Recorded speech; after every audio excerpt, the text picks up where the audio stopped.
A very good morning, students. I, Dr. Vieta Sharma from MLS Department, Modern Group of Colleges. Today we will study cell as a basic unit of life. आज हम इस अपने lecture में ये study करेंगे कि why we considered cell as a basic unit of life, कि cell को हम एक अपनी लाइफ का एक बेसिक यूनिट क्यों मानते हैं। सेल जो है that is the smallest unit of living matter. Cell जो है एक छोटा सा यूनिट है किसी भी लिविंग मैटर का, और उस स्मॉलेस्ट यूनिट में लाइफ की सभी प्रॉपर्टीज़ जो है वो प्रेजेंट होती हैं। और सभी ऑर्गेनिज्म में जो ये सेल है, this is a structural and functional unit of life. तो ऑल ऑर्गेनिज्म जो हैं they are composed of structural and functional unit of life which is called cell.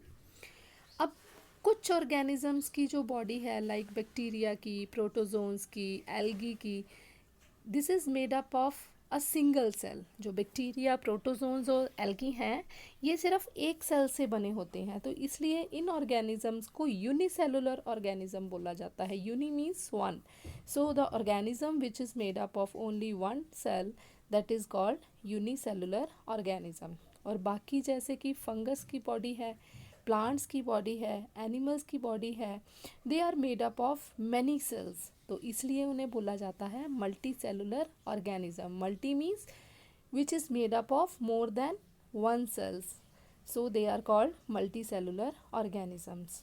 और ये जो जितने भी सेल्स होते हैं, इनका साइज़ वेरी करता है और स्ट्रक्चर भी वेरी करता है, that depends upon the organism. हर एक ऑर्गेनिज्म में जो सेल्स हैं उनका साइज़ और स्ट्रक्चर जो है दे आर डिफरेंट, और स्ट्रक्चर और साइज़ डिफरेंट होने के कारण उनके जो फंक्शंस हैं वो भी क्या हो जाते हैं, डिफरेंट। तो डिफरेंट डिफरेंट फंक्शंस वो सेल्स जो हैं डिफरेंट वो परफॉर्म करते हैं। बट जो बेसिक कंपोनेंट है सेल्स का, they are common to all cells, कि जो सेल हैं जिससे बने होते हैं, जो कंपोनेंट्स उसमें प्रेजेंट हैं, they are common to all cells. So सबसे पहले वी शुड नो कि सेल की डिस्कवरी किसने की, main milestones in discovery of cell. तो first our scientist is Robert Hooke in 1665। He is an English scientist. उन्होंने जो डिस्कवर किया था सेल को, और ये टर्म भी सेल की उन्होंने ही दी थी। उन्होंने एक कॉर्क का पतला सा स्लाइस लिया था और उसे एक कंपाउंड माइक्रोस्कोप के अंडर ऑब्जर्व किया था, और उन्होंने देखा था कि उसमें सेल्स जो थे वो नज़र आ रहे थे। तो ये जो टर्म सेल है वो उन्होंने डिराइव किया था from Latin word cellular, means room और चैम्बर। और उन्हें, जैसे आप यहाँ पर देख सकते हैं कि उन्हें चैम्बर्स नज़र आए थे, जैसे कि यू कैन सी हियर, ऐसे चैम्बर्स उन्हें नज़र आए और जिसको उन्होंने नाम दिया सेल। अब इन 1672 एंटनी वैन ल्यूवेनहुक थे, उन्होंने सबसे पहले बैक्टीरिया, स्पर्म्स और आरबीसीज को ऑब्जर्व किया था, और उन्होंने ये बताया कि ये सारे bacteria, sperms and RBCs they all are cells. In 1831 then Robert Hooke आए, उन्होंने ऑब्जर्व किया कि ये जो सारे सेल्स ऑब्जर्व हुए हैं, they had a centrally positioned body, जिसे उन्होंने नाम दिया न्यूक्लियस। पहले Robert Hooke, Antony van Leeuwenhoek ने क्या बताया कि एक सेल्स हैं जो उन्होंने ऑब्जर्व किए अंडर द माइक्रोस्कोप। फिर रॉबर्ट हुक ब्राउन ने ये बताया कि ये जो सेल्स हैं उनके सेंटर में एक बॉडी है, जिसे उन्होंने नाम क्या दिया, न्यूक्लियस। जैसे आप देखते हो कि जैसे ये राउंड कोई भी सेल होता है, उसके सेंटर में जो बॉडी है, this round one is the cell, और सेंटर में जो बॉडी है इसको उन्होंने नाम दे दिया nucleus. So this position body ही नेम्ड न्यूक्लियस। सो इस, जैसे आप यहाँ पर देख रहे हैं कि थिन जो कॉर्क का स्लाइस था, उसमें उन्होंने देखा कि ये चैम्बर्स हैं, और जिसको नाम रॉबर्ट हुक ने और एंटनी वैन ल्यूवेनहुक ने सेल्स का नाम दिया। और बाद में इन्होंने, रॉबर्ट हुक ने बताया कि ये सेल्स के सेंटर में एक बॉडी है जिसे उन्होंने नाम न्यूक्लियस का दिया। सो नेक्स्ट हमें हिस्ट्री पता होनी चाहिए सेल्स की, and this is very much important, ये एग्ज़ाम पॉइंट ऑफ व्यू से बहुत इम्पॉर्टेंट है। इन 1665 रॉबर्ट हुक जो थे उन्होंने सेल की डिस्कवरी की थी। इन 1674 एंटनी वैन ल्यूवेन हुक ने सबसे पहले स्टडी किया था फर्स्ट टाइम लिविंग को। इन 1831 रॉबर्ट ब्राउन ने डिस्कवरी की थी न्यूक्लियस की, और उन्होंने नाम भी सेल में न्यूक्लियस को उन्होंने ही दिया था कि सेल में जो सेंट्रली पोजीशन बॉडी है that is called nucleus. And in 1838 to 39 Schleiden and Schwann ने सेल थ्योरी के बारे में बताया था, जो हम नेक्स्ट अभी पढ़ेंगे। इन 1855 रुडोल्फ विर्को ने ओमनिस सेलुलई सेलुला की टर्म दी थी। And these are very important discoveries which all we should know. So जैसे अभी मैंने लास्ट में बताया कि श्वैन और श्लीडर ने सेल थ्योरी दी थी, हम उसके बारे में पढ़ेंगे कि ये सेल थ्योरी होती क्या है, कि what is cell theory, and it is very much important. Cell theory जो है ये सबसे पहले श्लीडर एंड श्वैन ने दी थी इन 1839, और इसमें ये बताया गया, उन्होंने ये बताया था, इसमें कुछ पॉइंट्स हैं 3। फर्स्ट पॉइंट में उन्होंने ये बताया कि सभी जितने भी ऑर्गेनिजम्स हैं, all organisms are composed of one और मोर सेल्स, कि कोई भी ऑर्गेनिज्म है that is made up of one cell or more cell. अगर तो वन सेल से बना हुआ है देन उन्हें यूनिसेलुलर बोलेंगे, if more than one cell then उसे बोलेंगे मल्टी सेलुलर ऑर्गेनिजम्स। ये तो थी उनका फर्स्ट पॉइंट उनकी सेल थ्योरी का। सेकेंड में उन्होंने बताया कि जो सेल्स हैं they are the basic living unit, जैसे मैंने पहले भी बताया है कि cells are the building blocks of life, तो इन्होंने भी उसी को टर्म को आगे एक्सटेंड किया कि सेल्स जो हैं they are the basic living units within organism, और उसके अंदर जो भी केमिकल रिएक्शंस लाइफ की होती हैं वो भी विद इन सेल्स ही होती हैं। थर्ड पॉइंट में उन्होंने ये बताया कि एक जो सभी सेल्स हैं वो किससे अराइज हुए हैं, वो पहले कोई प्री एग्जिस्टिंग सेल्स हैं, उन्हीं से जो न्यू सेल्स हैं वो अराइज होते हैं by the division, that is not formed by de novo. Like for example एक आपके पास यहाँ पर सेल है, अब इस सेल से ये सेल क्या करेगा, डिवाइड करेगा और ये 2 सेल्स बनाएगा। मीन्स अब ये जो न्यू सेल्स बने हैं ये किससे बने हैं, from the pre existing cells. So इस पॉइंट से हमें पता चलता है कि all cells arise from the pre existing cells by the division. Then in 1855 एक जर्मन मेडिकल डॉक्टर थे रुडोल्फ विर्को, उन्होंने ये ऑब्जर्व किया अंडर द माइक्रोस्कोप कि सेल्स जो हैं वो डिवाइड करते हैं। इसका रीज़न उन्होंने ये बताया कि जो सभी सेल्स हैं that come from the pre existing cells by the cell division. जैसा कि इस सेल थ्योरी के आप थर्ड पॉइंट में मैंने अभी आपको बताया, ये जो पॉइंट की डिस्कवरी किसने की थी, रुडोल्फ विर्को ने। देन हैकल इन 1866 उन्होंने इस्टेब्लिश किया जो न्यूक्लियस है, सेंट्रली पोजीशन बॉडी जो बताई थी ब्राउन ने, उन्होंने ये बताया हैकल ने कि वो जो न्यूक्लियस है वो जितने भी हेरिडिटरी ट्रेट्स हैं उन्हें स्टोर करता है अपने अंदर और ट्रांसमिट करता है from one generation to next generation. तो यहाँ पर हैकल ने यही बताया एक न्यूक्लियस में स्टोर होती है हेरिडिटरी ट्रेट्स, एंड वो हेरिडिटरी ट्रेट्स ट्रांसमिट होते हैं from one generation to next generation.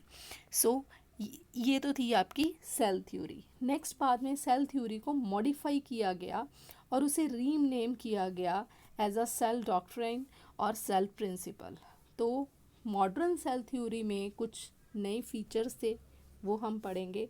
First feature जो था दैट इज़ द कि cell is the fundamental unit of structure and function in living organism, means cell is the structural and functional unit of life.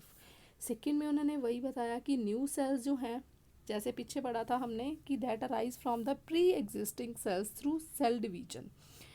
तो जितने भी new sales बनेंगे, अब इन्होंने थोड़ा एक्सटेंड कर दिया उसी पॉइंट को। लास्ट हमने पिछली सेल थ्योरी में पढ़ा था कि जो नए सेल्स हैं वो प्री एग्जिस्टिंग सेल्स से बने हैं by the division, but in this theory they extend कि all new cells which formed by the division, उसमें जो जेनेटिक इंफॉर्मेशन होगी that will be the same as in the pre existing cell, जो कि उसके पेरेंट में होगा पूरा जेनेटिक इंफॉर्मेशन, जो भी same amount of genetic information वही उसके नेक्स्ट ऑफ स्प्रिंग्स में जो है वो ट्रांसमिट होगा। ये नहीं है कि आगे आगे हाफ हाफ हो जाएगा, नो, सेम अमाउंट जो है वो आगे उनके ऑफ स्प्रिंग में ट्रांसमिट होगी जो कि उनके पेरेंट सेल में है। थर्ड पॉइंट में ये बताया कि energy flows within the cells, कि एनर्जी जो है सेल्स के अंदर फ्लो करती है। फोर्थ पॉइंट में उन्होंने बताया कि सेल्स में डीएनए होता है। डीएनए जो है that is a hereditary information, और वो जो हेरिडिटरी इंफॉर्मेशन है वो from one cell to next another cell transmit होती है during cell division. In fifth point उन्होंने ये बताया कि all cells are basically same in chemical composition in organism of similar species. For example कि कोई दो स्पीशीज़ हैं सिमिलर हैं, उनमें उनके जो सेल्स हैं उनमें केमिकल कॉम्पोजिशन क्या होगी, बिल्कुल सेम होगी।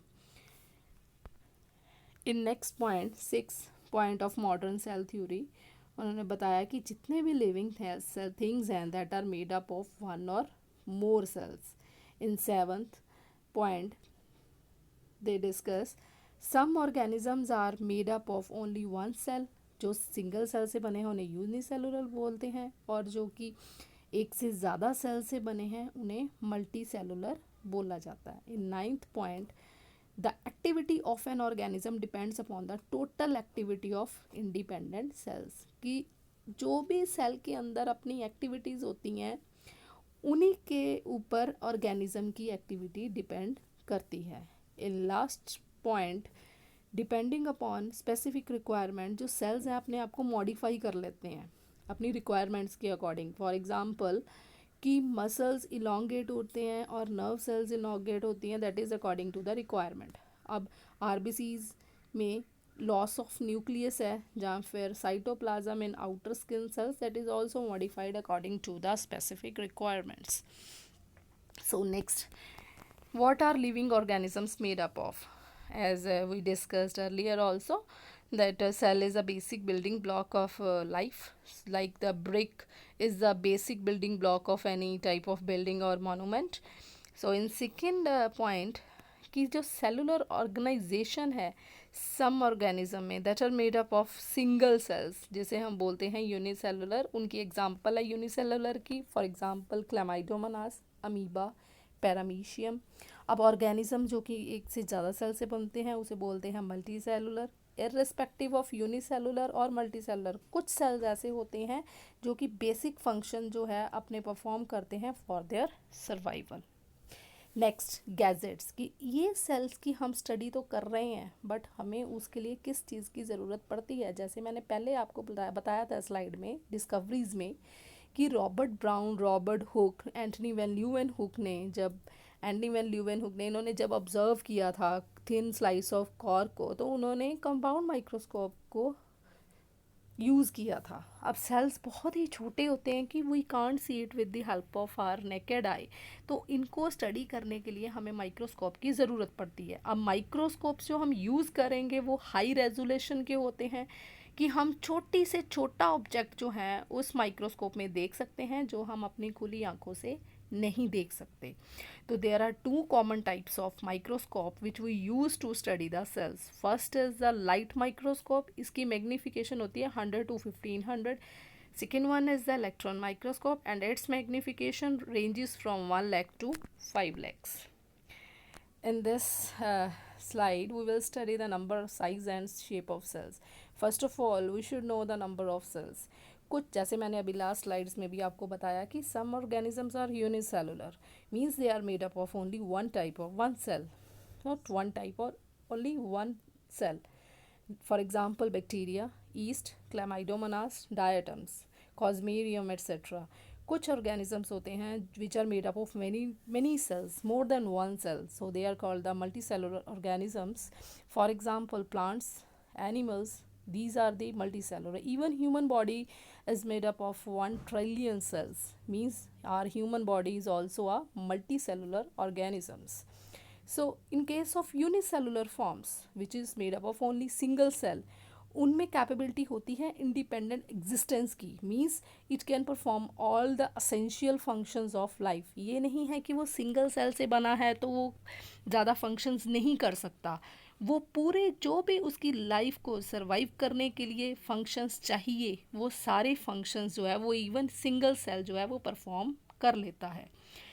इन green algae Pandorina the coenobium, इनमें फिक्स्ड नंबर ऑफ सेल्स होते हैं, और कॉलोनीज लाइक वॉलवॉक्स, नॉस्टॉक, इनमें बहुत सारे सेल्स होते हैं which is enclosed by the mucilaginous sheath. For example Volvox जो है बहुत सारे सेल्स से ऐसे बना होता है और इसके सराउंडेड जो है एक म्यूसिलेजिनस शीथ होती है। अब मल्टी सेल ऑर्गेनिज्म, जैसे मैंने बहुत बार बता दिया अभी इसी में ही, कि that is made up of many sales. Different cells जो हैं उनका अपना अपना एक फंक्शन होता है। अब सबसे पहले जैसे हम इसमें देख रहे हैं कि सेल्स जो है that is a basic unit of life, single. जब सेल्स कंबाइन करते हैं, ग्रुप करते हैं, इकट्ठे होते हैं, देन इट मेड टिश्यूज़। जब बहुत सारे टिश्यूज़ जो हैं वो ऑर्गेनाइज्ड होते हैं, देन इट मेक्स ऑर्गन।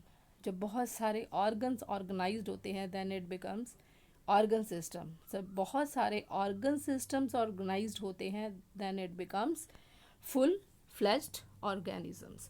सो हर एक सेल का, हर एक टाइप ऑफ सेल का अपना अपना फंक्शन होता है। फॉर एग्जांपल जो लिवर सेल्स हैं वो अपना एक फंक्शन परफॉर्म करते हैं, जो हार्ट सेल्स हैं वो अपना एक फंक्शन परफॉर्म करते हैं, जो मसल सेल्स हैं वो अपना फंक्शन परफॉर्म करते हैं। So different different type of cells have their own different different functions. So there are many shapes and size of bacteria. अब शेप और जो साइज़ है सेल्स की वो वेरी करती है ऑर्गेनिज्म टू ऑर्गेनिज्म। अब साइज़ और शेप वेरी करता है तो उनका फंक्शन भी वेरी करेगा। कुछ सेल्स जो हैं अपनी शेप्स चेंज कर लेते हैं। फॉर एग्जांपल अमीबा, अमीबा की कोई भी फिक्स्ड शेप नहीं होती। WBCs, बट प्लांट्स और जो एनिमल्स हैं उनकी शेप्स जो हैं वो फिक्स रहती हैं। अब स्मॉलेस्ट सेल कौन सा है हमारा? PPLO, जिसे हम माइकोप्लाज्मा भी बोलते हैं। And largest cell is ostrich egg, और longest nerve cell is nerve cell. Micrometre और माइक्रोन जो है it is 1000 of a millimetre. These are some terms which are very important for the exam point of view. So these are the different types of living organism that may be unicellular or multicellular. जैसे इसमें देख सकते हैं कि इसमें E coli, paramecium, hydra, इसमें अलग अलग तरह के सारे सेल्स हैं जो कि लिविंग हैं। कुछ सिंगल सेल्ड हैं और कुछ मल्टी सेल्ड हैं। Next is the size of cell. Generally जो सेल का साइज़ है that is ranges between 0.2 micrometre to 20 micrometre. ये हमें पता होना चाहिए कि एक सिंगल सेल का साइज़ कितना होता है।